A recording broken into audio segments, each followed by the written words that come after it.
Salut! Donc aujourd'hui, c'est une des premières fois que je parle à la caméra du voyage. Mais c'était pour expliquer une des aventures que j'avais vraiment beaucoup aimé. Puis qui m'a fait vraiment peur aussi. Et en fait, tout ça, ça a commencé quand j'ai découvert une de mes passions. Ce qui est le spearfishing. Donc en fait, c'est une grande lance avec un élastique et ça sert à attraper des poissons. C'est un petit peu moins facile que le fusil, comme avec la flèche. Puis ça, c'est comme très puissant, puis c'est très facile d'avoir du visu. Donc, avant hier, je crois, qu'on est allé à une place qui s'appelle Flamingo Case.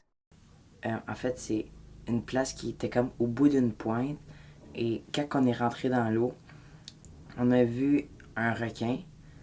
C'était vraiment une place qui avait beaucoup de poissons, puis il y avait des poissons en fait qui sont tellement rares et prisés par tous les pêcheurs que juste me sentir à côté d'eux autres, je me sentais quand même un petit peu fébrile. Puis ça aura à voir avec quelque chose d'autre qui est dans l'histoire après. Et donc, moi, ce que je voulais vraiment pêcher, mon objectif, c'était d'avoir un hogfish. Donc, ça, c'est comme un poisson avec un petit peu haut, assez mince, avec une espèce de crête. Puis, c'est un poisson qui est très très beau, mais qu'on retrouve jamais dans les menus de restaurant à cause qu'il est beaucoup trop rare. Donc, moi, mon but, c'était vraiment d'avoir ça. Donc là, on descend, on voit le requin. Donc là, ben moi, puis là, on se met à côté de l'autre, parce qu'il y a deux, c'est plus intimidant qu'un. On pointe notre lance sur lui, on attend qu'il s'en aille. Puis quand il est assez loin, on commence nos recherches. Et c'était vraiment un endroit très, très beau, à cause que, ben, il y avait des barracudas à la surface, mais il y avait des énormes patates de corail, que ça allait vraiment haut. Il y avait une grande diversité de poissons, plein de cachettes pour aller chercher des poissons comme des mangeables comme des snappers et tout ça. Donc, ben, c'est ça. Donc, on part, par ça, là, on a pas mal fait le tour assez rapidement. Mais, donc là, on décide d'aller un peu plus loin. Et c'est là que ça commence à être vraiment beau, là. La visibilité est super belle. Il y a la côte, après ça, il y a une grande section de coraux, par ça, c'est du sable puis du gazon. Donc là, on arrive à cette place-là, c'est comme de plus en plus beau. Et je regarde autour de moi, il y a le requin. Et on commence à chercher, tu sais, on fait les recherches tranquillement, pas vite. Papa, il a déplacé le dinghy pour au cas où qu'on prend un poisson, pour pas que l'annexe soit trop loin. Parce qu'en gros, dès qu'on attrape un poisson, on doit avoir comme 15 à 30 secondes avant que les requins y arrivent. Puis là, il peut y en avoir des énormes, il peut y en avoir des plus petits. Mais ça va vraiment pas prendre longtemps avant qu'il va arriver. Puis surtout qu'il y en a un qui nous tourne autour déjà. Donc on commence nos recherches. On a attrapé une langouste. J'ai essayé d'attraper un snapper. C'est, c'est, c'est un très très bon poisson qui a quand même beaucoup de viande. Et que c'est un des poissons que j'aime le plus attraper à cause qu'ils sont très très intelligents. Puis ça met à rude épreuve mes talents de traqueur. Donc, il faut que j'y trouve dans les petites cachettes, ça, c'est vraiment cool. Et là, donc là, je cherche les hogfish, parce que c'est, c'est super beau, puis c'est super bon. Et à la fin, quand on est tout proche de s'en aller, je regarde à l'horizon, puis là, j'en vois un énorme, là. Il devait être comme à peu près gros comme ça, là. Comme plus large que mes épaules, puis je me suis dit, ok, this is the one, il faut vraiment que je l'aille. Puis juste le voir, j'avais un sentiment d'excitation et de peur, parce que je savais que dès que j'allais l'attraper, ça allait pas prendre longtemps que les requins allaient arriver. Et mais là, comme de fait, j'étais très excité, et quand j'ai vu le poisson, ben, ça a mis l'adrénaline au max, là. C'était vraiment intense. Donc, je vois ça. J'étais avec maman, parce que c'est toujours mieux d'être deux à une place. Papa et Loan sont en train de chasser une langouste. Et là, ça, moi, je vois ça. Donc là, je suis en train de crier à papa et maman, tu sais, à papa et Loan pour qu'ils s'en viennent, parce que j'ai besoin d'aide. Donc, j'ai besoin du dinghy. J'ai besoin que dès qu'il y aura des requins, il faudrait quelqu'un qui me défende. Parce que ça peut être assez dangereux s'il y en a beaucoup. Et, et là, Donc, j'y vais, parce que papa il est juste derrière moi. Je prends mon souffle, j'essaie de faire le vide dans la tête. Je descends. Après ça, j'ai la chute, là, directement. Donc, là, je l'ai. Là, je suis comme, oh my god, j'ai eu le poisson. Faut vraiment que je fasse vite. Mais là, le poisson a fait perdre du temps parce qu'il est comme parti avec la flèche. Puis j'étais pas capable d'attraper la flèche. Donc ça m'a pris comme 5 secondes dans l'eau à comme courir après la flèche, à aller l'y chercher. Puis c'était vraiment, vraiment intense parce que là, j'avais plus beaucoup d'air.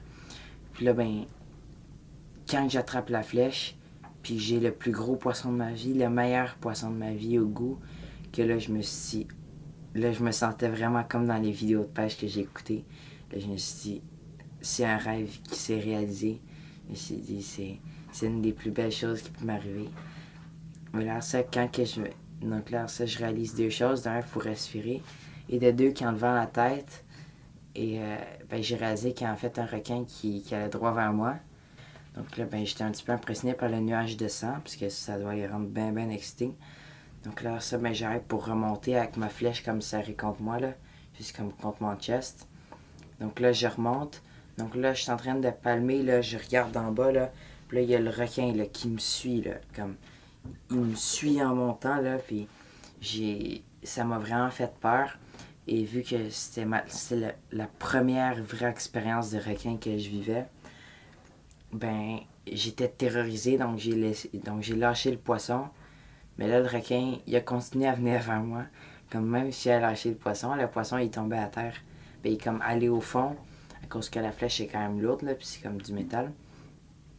Donc, en fait, je me souviens plus trop, parce que c'était vraiment intense, l'adrénaline. Mais je me souviens plus trop si j'ai gardé la flèche ou si j'ai vraiment comme tout lâché. Parce que j'aurais pu juste aller enlever le poisson de ma flèche, mais en gardant ma flèche. Mais je pense que ce qui est arrivé, c'est que j'ai enlevé le poisson de ma flèche.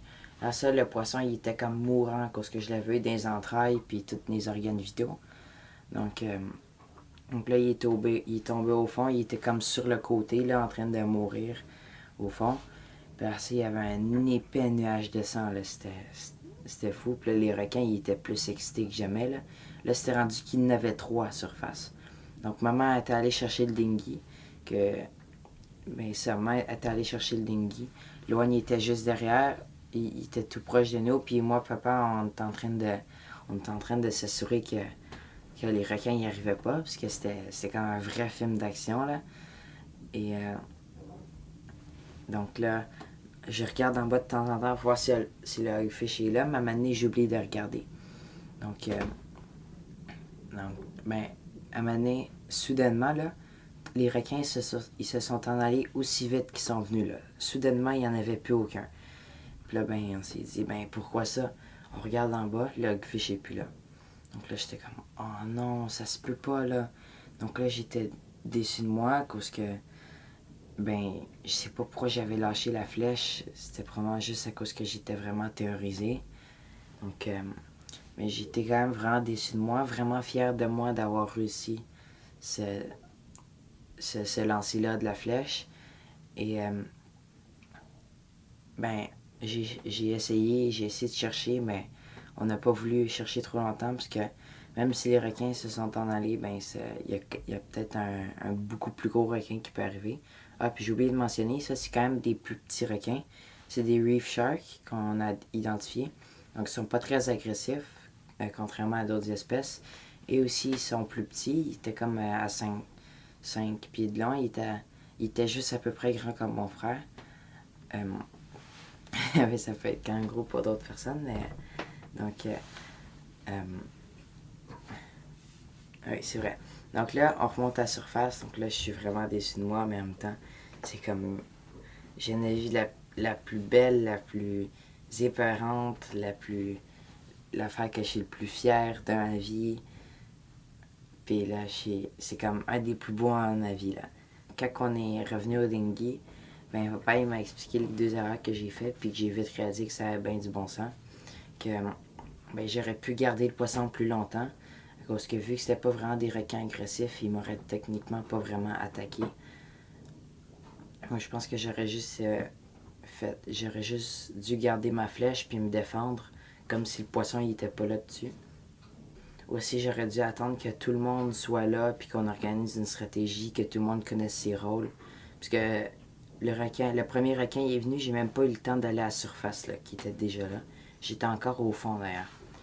Et donc, il y avait aussi une autre erreur. Ça, j'aurais dû attendre que le dinghy soit plus proche. Parce qu'il était quand même assez loin. Parce qu'à un moment, elle avait eu une erreur à enlever l'ancre du dinghy. Donc, ben, c'est comme ça que ça s'est passé.